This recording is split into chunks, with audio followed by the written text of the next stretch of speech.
Bienvenue donc dans la troisième et dernière partie du chapitre l'approvisionnement du corps en nutriments. On va s'intéresser cette fois à la façon dont ils vont être absorbés.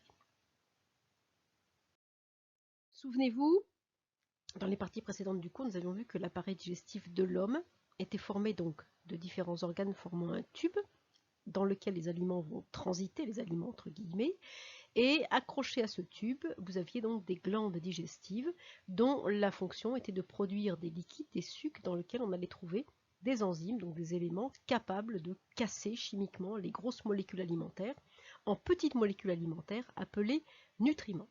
Dans les principales glandes digestives, on trouve les glandes salivaires et le pancréas, le foie ne fabriquant pas d'enzymes, mais la bile qui va servir plutôt à aider la digestion donc des graisses.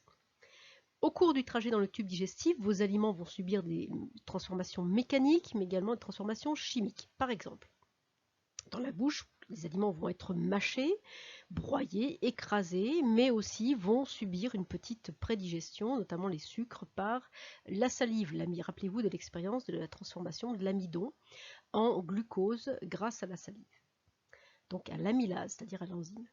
L'œsophage est un lieu de transit qui permet donc aux aliments d'aller dans l'estomac dans lequel vous allez voir aussi les deux types de transformation. Donc pourquoi en vert, transformation mécanique? Parce que les aliments vont être brassés par les contractions de l'estomac, et en bleu parce que le suc gastrique contient énormément d'enzymes, et c'est là, dans cet organe-là, que le maximum de digestion va être faite. L'intestin grêle est aussi un lieu où va se terminer la transformation chimique des aliments. Vous voyez que c'est en bleu, grâce à l'action donc du suc pancréatique et aussi du suc intestinal. Dans le gros intestin, excusez-moi, il n'y a plus de transformation, on n'a même plus d'aliments, on a affaire aux excréments qui vont être évacués via l'anus. Donc, aujourd'hui, nous allons, à partir de nos observations, c'est-à-dire que les aliments sont transformés en nutriments par digestion et ces nutriments passent dans le sang pour aller dans nos organes. Le but, c'est quand même de se nourrir, on l'a vu, hein, les besoins donc des organes, notamment des muscles, avec ce glucose qui était présent dans le sang. Donc, le problème est simple, en deux parties, où, c'est-à-dire au niveau de quelle partie du tube digestif, et comment les nutriments vont-ils quitter ce tube digestif. N'oubliez pas de bien surveiller donc le logo qui est à gauche de votre écran et qui vous indique si vous deviez copier le cours ou simplement écouter. Alors, on est donc dans la troisième et dernière partie, comment les nutriments sont-ils absorbés? Et on est dans la première partie de notre problème, où les nutriments quittent-ils le tube digestif? Donc pour ça, on a fait une expérience à l'aide d'une sonde. On a introduit cette sonde dans l'œsophage, puis l'estomac et enfin l'intestin grêle d'une personne qui venait de manger un repas constitué d'amidon, par exemple des pâtes. Ce qu'on veut, c'est récupérer un peu du contenu de l'œsophage, de l'estomac et de l'intestin à différents moments et à différents endroits évidemment au cours de la digestion, pour voir si il y a encore des sucres et en quelle quantité. D'accord? Donc on a obtenu ce graphique où on voit l'évolution du pourcentage de glucides sur l'axe vertical en fonction de la distance à partir de la bouche sur l'axe horizontal. Pour bien analyser ce graphique, il faut deux rappels, c'est-à-dire se souvenir que les glucides regroupent à la fois les sucres lents comme l'amidon, mais aussi les sucres rapides comme le glucose. C'est-à-dire quand on parle de glucides, ça veut dire sucre en général, hein, que l'amidon ait été digéré ou non. On se rappelle aussi que le nutriment issu de la digestion de l'amidon, c'est le glucose. Voilà pour les rappels pour bien comprendre. Pour analyser mon graphique, je vais utiliser un tableau dans lequel je vais mettre à gauche mes organes, au centre la première partie de l'analyse dans laquelle je vais décrire les résultats, donc ce que je vois, la forme de la courbe, le pourcentage de glucides dans chaque organe, et ensuite à droite la deuxième partie de l'analyse qui sera, je donne un sens à ce que j'ai vu, donc j'interprète, je vais déduire des choses à partir de ce que je vais voir. Dans l'œsophage, d'après mon graphique, je vois qu'il y a 100% de glucides. Qu'est-ce que j'en déduis? Eh bien qu'il s'agit de l'amidon qui vient d'être avalé par le sujet. Il a mâché, il a avalé, même s'il y a un petit peu de glucides dedans, de glucose dedans, voilà, c'est le repas qui vient d'être avalé. Au niveau de l'estomac, je vois le même phénomène que pour l'œsophage, j'ai toujours 100% de sucre à l'intérieur de mon estomac. Même si les pâtes ou le pain vont être broyés, avalés, mélangés, j'ai toujours des sucres, que l'amidon soit digéré ou non, c'est toujours du glucide. Donc, il s'agit de quoi? L'amidon avalé qui est en cours de digestion. J'ai de l'amidon, j'ai du glucose, mais en tout cas c'est des glucides. Ça n'a pas quitté l'estomac. Au niveau de l'intestin grêle, par contre, je vois un grand changement. Je vois une diminution extrêmement rapide du pourcentage de glucides sur les 2 premiers mètres d'intestin grêle. Ensuite, ce taux se stabilise à 5%. Donc je le note, la quantité de glucides diminue très vite au cours des 2 premiers mètres d'intestin grêle. Après 2 mètres, il n'y en a plus que 5%. Qu'est-ce que j'en déduis? Que le glucose issu de la digestion de l'amidon a quitté l'intestin grêle dès les premiers mètres d'intestin. J'en conclus que le glucose quitte le tube digestif ou, eh bien, au niveau de l'intestin grêle. C'est cet organe qui va être le lieu de l'absorption de mes nutriments. Maintenant, on peut se demander où ils vont. C'est-à-dire, j'ai dit tout à l'heure que c'est dans le sang, mais je vais quand même le prouver. Alors, est-ce que vraiment les nutriments vont dans le sang? Regardez bien ce tableau. Il vous montre donc les concentrations, la quantité de glucose dans les vaisseaux sanguins qui vont arriver et repartir de différents organes. Alors, arriver et repartir de l'œsophage, arriver et repartir de l'estomac, arriver et repartir de l'intestin grêle, arriver et repartir du gros intestin. Alors, regardez bien, on va lire le tableau d'abord, donc on fait la première partie de l'analyse, on décrit. Le sang arrive dans l'œsophage avec une quantité de glucose, une concentration de glucose d'1 gramme. 1 gramme de glucose par litre de sang. Lorsqu'il ressort de l'œsophage, eh bien, le sang a été appauvri en glucose, j'en ai perdu 0,1 g par litre de sang. J'ai moins 0,1 g par litre de sang de glucose à la sortie. Donc ça veut dire que mon œsophage a certainement consommé ce glucose. N'oubliez pas les besoins des organes, ce qu'on a vu pour les muscles est valable aussi pour tous les organes. De mon estomac, le sang arrive chargé de 1 g de glucose par litre de sang, il en ressort avec 0,7. Donc il y a un appauvrissement aussi en glucose à la sortie de l'estomac. Et bien cette fois, je vois qu'il y a une perte de 0,3 g de glucose par litre de sang lorsqu'il ressort de l'estomac.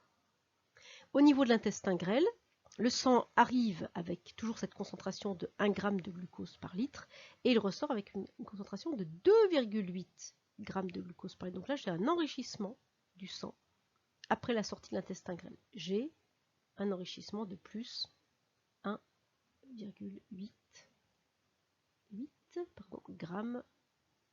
par litre. Alors cette horrible écriture est due au fait que j'écris avec la souris de l'ordinateur. Au niveau du gros intestin, je retrouve le même phénomène que pour l'œsophage ou l'estomac. J'ai une diminution, un appauvrissement du sang en glucose, et là j'ai un appauvrissement de 0,2 g de glucose par litre de sang. D'accord? Alors je peux ranger toutes ces informations dans mon tableau. Je vais corriger aussi le petit copier-coller que j'ai fait et que je n'ai pas vu et j'ai oublié de marquer le nom des organes. Vous n'avez rien vu. Alors je vais me faire encore mieux, regardez bien, hop, on va faire comme ça, et hop, on va effacer. S'il veut bien marcher, j'aimerais bien qu'il efface. Ah, il marche pas, bon c'est pas grave, tant pis. Alors, regardez. Dans mon œsophage, qu'est-ce que j'ai vu? Que le sang qui ressort de l'œsophage contient 0,1 g de glucose par litre de sang, donc en moins. L'œsophage, qu'est-ce que j'en déduis? Il a utilisé ce glucose pour fonctionner comme mon muscle.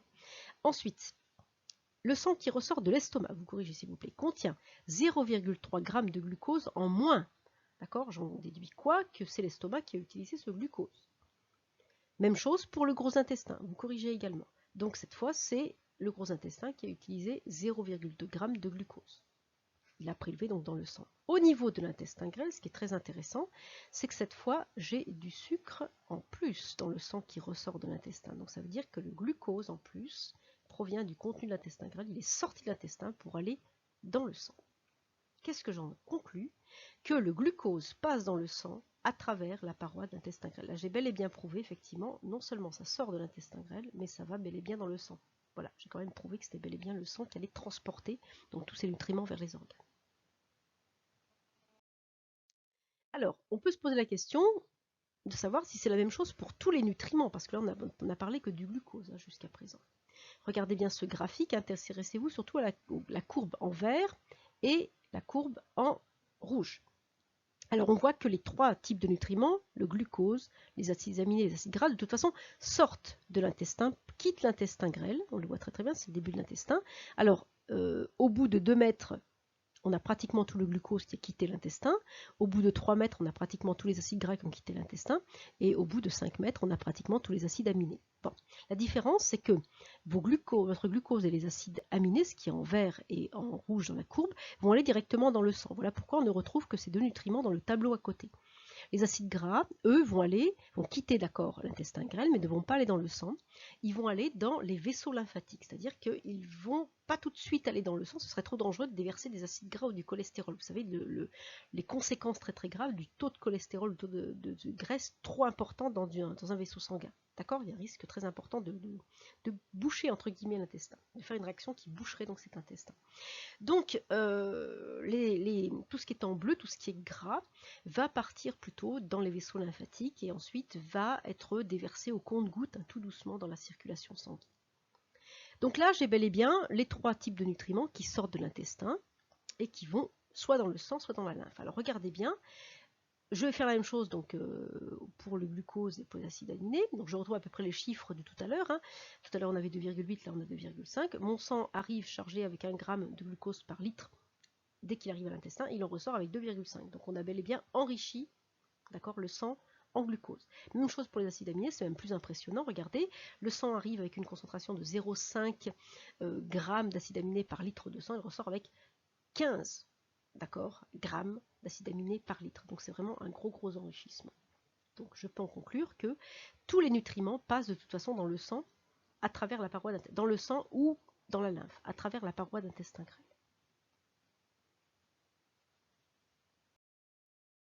Alors, on a répondu à la partie où, maintenant on va répondre à la partie comment. Comment les nutriments peuvent-ils passer facilement dans le sang? Pardon, excusez-moi. Donc pour répondre à la question, on va regarder la paroi de l'intestin grêle. Vous voyez, ce schéma très simple vous montre quoi? Que l'intestin grêle est un tube qui fait de 6 à 8 mètres chez vous, 6 à 7 mètres plutôt chez vous à votre âge, de 7 à 8 mètres donc chez l'adulte. Donc cet intestin n'est pas rangé n'importe comment dans votre cavité abdominale, il est vraiment avec des circonvolutions, des lacets, d'accord, des plis qui sont vraiment extrêmement précis, bien disposés. Tout ça est bien maintenu par une petite peau hein, qui vous maintient à la fois contre la colonne vertébrale et puis aussi qui maintient tout ça à la paroi du ventre. Donc tout ça est vraiment très bien organisé. Si je fais un agrandissement de l'intérieur du tube, d'accord, qui fait entre 3 et 4 cm de diamètre, je vois qu'il y a plein de petits replis. J'ai de 800 à 900 replis par centimètre carré. Ça a multiplié la surface donc de l'intestin par 5. Si j'agrandis encore la surface et si je regarde comment sont faits ces replis sont visibles. Hein, donc à l'œil nu, ils font à peu près 2 cm de long. C'est à peu près comme ça que ça fonctionne. Là, je vois que chaque petit repli, on va lui-même être plissé. Il va être fait de villosités. D'accord, qui font à peu près 2 mm de long. Ces villosités, eh bien, écoutez, vont multiplier par 10 la surface de l'intestin. Et puis, je regarde, chaque villosité a une paroi faite de cellules qui elles-mêmes sont faites de petits cils, c'est-à-dire que la paroi même des cellules qui forment la paroi des villosités, eh bien, est elle-même en brosse, c'est-à-dire que ce sont des cellules qui ont une cellule intestinale, c'est des cellules en brosse, elle fait à peu près 2 micromètres de long. Donc tout ça multiplie la surface de contact avec les nutriments par 3. Ce qui fait, regardez bien, si je regarde une coupe au microscope électronique à balayage, c'est le cas pour cette image A. D'accord? Et si je regarde ici au microscope photonique, c'est la classique optique, eh bien je vois ces replis. Là vous comprenez bien l'image, on a l'extérieur donc de l'intestin, là on a l'intérieur de l'intestin. On voit donc ces replis. Hein. Ils sont très importants. Ok? D'accord? Mais on voit que ces replis sont eux-mêmes faits de villosité. D'accord? Les villosités, c'est ça. Tout ce que vous voyez ici sont des villosités. Interprétation de l'autre côté, là j'ai l'extérieur du tube, là j'ai l'intérieur du tube, donc la cavité intestinale, c'est là où je vais trouver mes nutriments, c'est là où je mets les pointillés, c'est là où je vais trouver mes nutriments. Et bien là j'ai mes replis, d'accord? Donc c'est de l'ordre du centimètre, et chaque repli va être fait de villosité, de l'ordre du millimètre. Et chaque villosité est faite d'une paroi qui est en violette ici, donc là je dessine par exemple une villosité, la paroi est en violet, vous la voyez, et cette paroi est faite de petites cellules qui elles-mêmes ont une bordure en brosse. Donc tout ça augmente la surface de contact entre mes nutriments qui vont être ici et le sang que je vais trouver ici. Les éléments que vous voyez là, assez allongés, fibreux, ce sont des vaisseaux sanguins. Agrandissons encore l'image et je vois donc très bien ici au microscope optique une villosité dont je vais dessiner le contour, donc une villosité avec sa paroi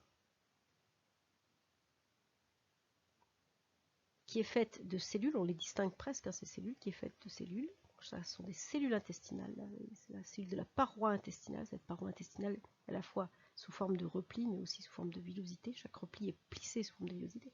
Et ce sont ces cellules intestinales qui ont une bordure en brosse.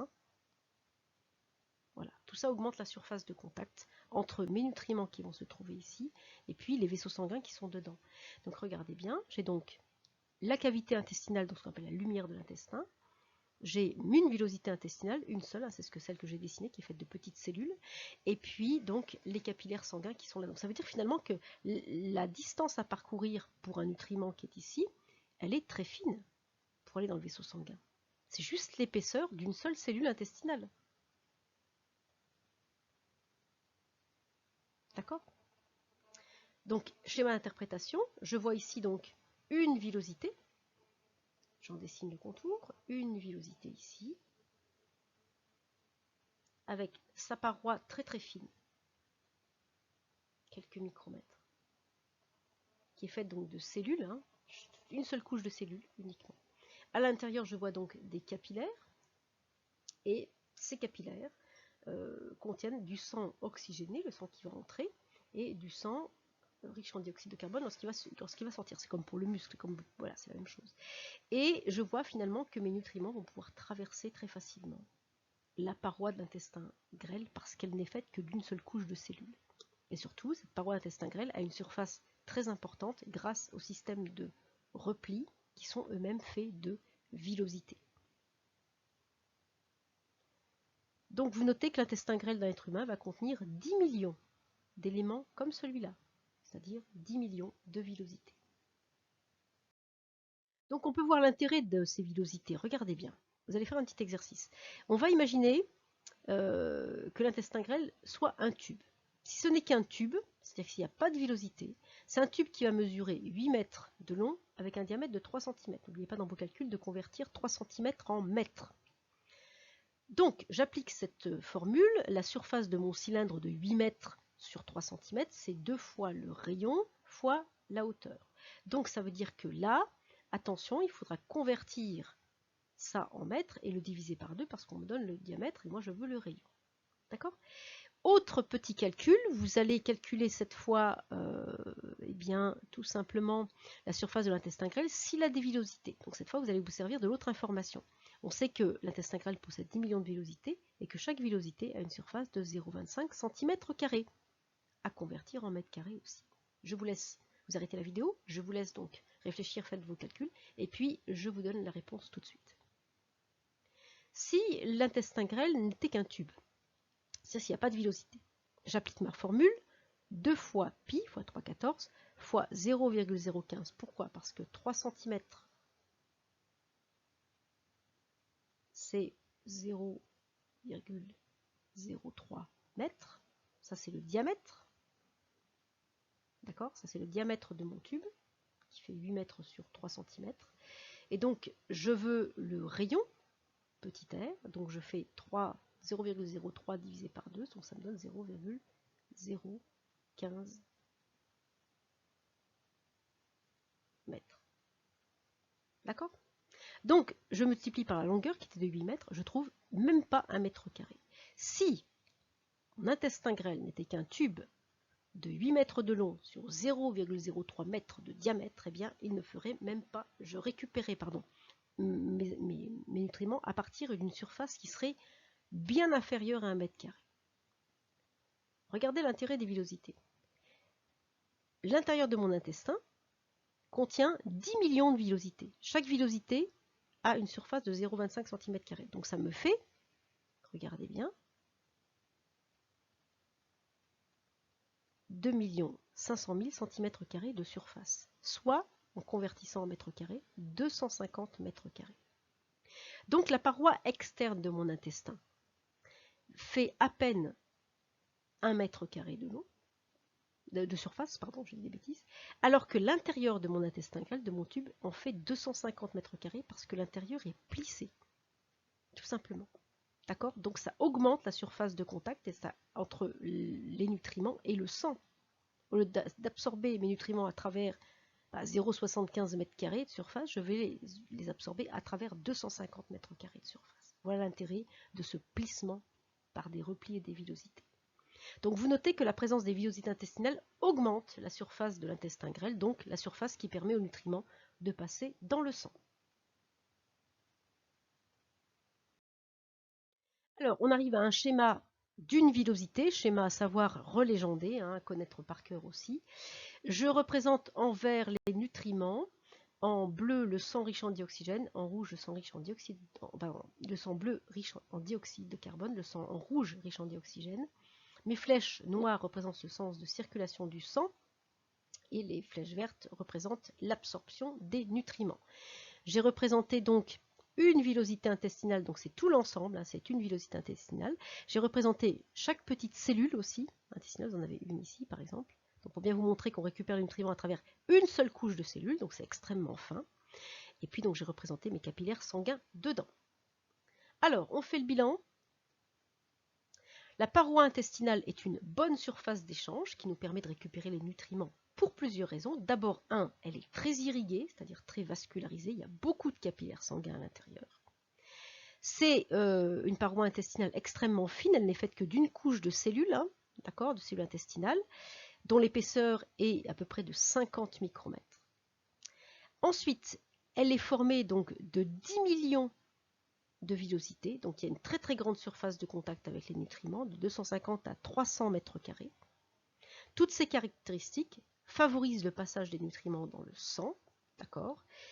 C'est tellement favorisé qu'on absorbe jusqu'à 100 milliards de molécules de glucose par seconde et par centimètre carré au cours de l'absorption, d'accord.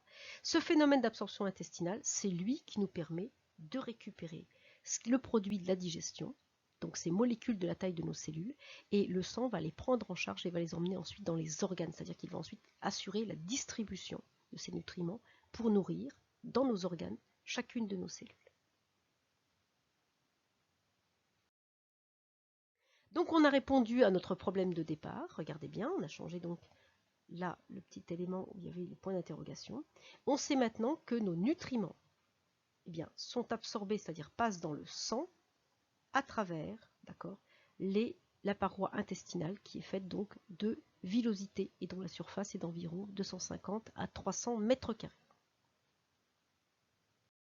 Pour conclure, on va mettre tout ça dans un schéma de synthèse dans lequel on va plus dessiner les organes, mais dans lequel on va évidemment vraiment synthétiser. Je vais représenter donc l'aliment, c'est la pomme, d'accord. Et ensuite, je vais représenter la pomme sous différents éléments, donc différents éléments géométriques. Alors, je n'ai pas non plus dessiné mes organes correctement. J'ai représenté ma bouche sous cette forme-là. Ensuite, mon oesophage, c'est un tube. Mon estomac, c'est celui-là. L'intestin grêle, j'ai fait une espèce de petit boudin, voilà, pour représenter l'intestin grêle, et le gros intestin et le rectum. En rouge, on aura la flèche correspondant à la progression de l'aliment. En violet, l'excrétion, c'est-à-dire l'élimination des déchets. En vert, vous aurez le passage des nutriments dans le sang.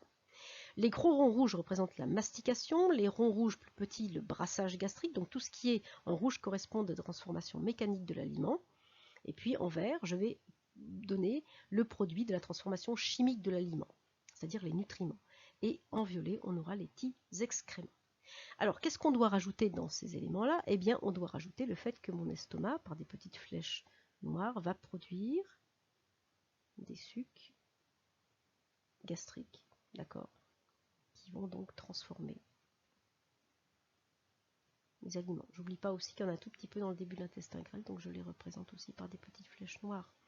Et là, un petit peu aussi dans la bouche.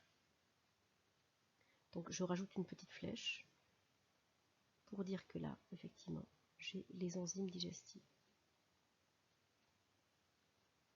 vais essayer de m'appliquer. Donc les enzymes.